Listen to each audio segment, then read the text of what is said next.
حضرت علی رضی اللہ عنہ اپنے ایک شاگرد، ان کا نام تھا کمیل۔ حضرت علی رضی اللہ عنہ کے شاگردوں کے بڑے عجیب نام ہیں۔ اس حدیث پاک میں آتا ہے کمیل، اور ایک اور حدیث پاک میں آتا ہے زرار۔ تو حضرت علی رضی اللہ عنہ اپنے شاگرد کے ساتھ ایک قبرستان میں تشریف لے گئے، اور وہاں پہ قبر پہ تشریف رکھی اور فرمانے لگے، اے قبر والو کیا حال ہے، اے بوسیدگی والو کیا حال ہے، آگے ہو جاتا ہے، اے بوسیدگی والو کیا حال ہے۔ اور ہمارا تو حال یہ ہے کہ تمہارے بعد بیویوں نے دوسری شادیاں کر لیں اور بچے یتیم ہو گئے، وارثوں نے مال تقسیم کر لیے، کچھ اپنی سناؤ۔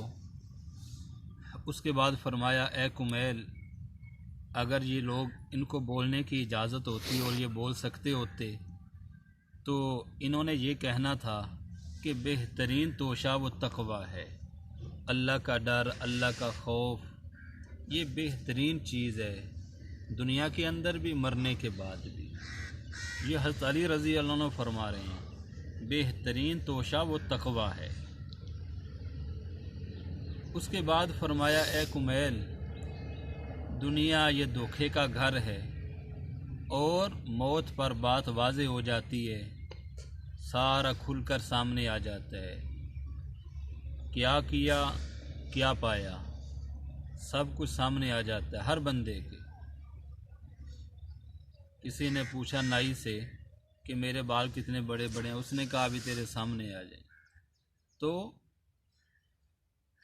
موت پر ہر بندے کے سامنے آ جاتی ہے کہ اس نے دنیا میں کیا کیا۔ نبی اکرم صلی اللہ علیہ وسلم کی حدیث ہے، الدنیا دار من لا دار لہ، دنیا اس کا گھر ہے جس کا آخرت میں کوئی گھر نہیں۔ الدنیا مال من لا مال لہ، دنیا اس آدمی کا مال ہے جس کا آخرت میں کوئی مال نہیں۔ وَلَهَا يَجْمَعُ مَن لَا عَقْلَ لَهُ، اسے وہ شخص جمع کر کے رکھتا ہے جس میں کوئی عقل نہیں۔ ایک مرتبہ حضرت عمر بن عبدالعزیز رحمۃ اللہ علیہ ایک جنازے میں شریک ہوئے اور قبرستان میں الگ جا کر بیٹھ گئے۔ کسی نے پوچھا، حضرت آپ اس جنازے کے والی تھے اور آپ ہی الگ ہو کر بیٹھ گئے؟ فرمایا، ہاں، مجھے ایک قبر نے آواز دی ہے اور مجھ سے یوں کہا کہ اے عمر بن عبدالعزیز، تو مجھ سے یہ نہیں پوچھتا کہ میں ان آنے والوں کے ساتھ کیا کرتی ہوں؟ تو میں نے کہا، بتا کیا کرتی ہے؟ اس نے کہا کہ میں ان کے کفن پھاڑ دیتی ہوں اور خون چوس لیتی ہوں، گوشت کو کھا لیتی ہوں، اور بتاؤں کہ ہڈیوں کے ساتھ کیا کرتی ہوں؟ باہوں کو موڑوں سے جدا کر دیتی ہوں، اور سورینوں کو بدن سے جدا کر دیتی ہوں، پاؤں کو پونچوں سے جدا کر دیتی ہوں، گھٹنوں کو، یعنی سارے جسم کو الگ الگ کر دیتی ہوں۔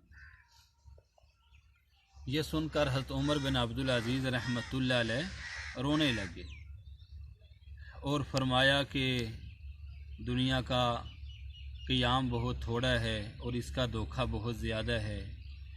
اس میں جو امیر ہے وہ آخرت کا غریب ہے، اس کا مالدار آخرت کا فقیر ہے، اس کا زیادہ سے زیادہ سامان والا آخرت کا بے سر و سامان ہے۔ وہ شخص جو آج اپنے بھائی کی آنکھ بند کر رہا ہے، اپنے بیٹے کی آنکھ بند کر رہا ہے، اپنے باپ کی آنکھ بند کر رہا ہے، کسی کو نہلایا جا رہا ہے، کسی کو کفن پہنایا جا رہا ہے، کسی کے جنازے کے ساتھ جایا جا رہا ہے۔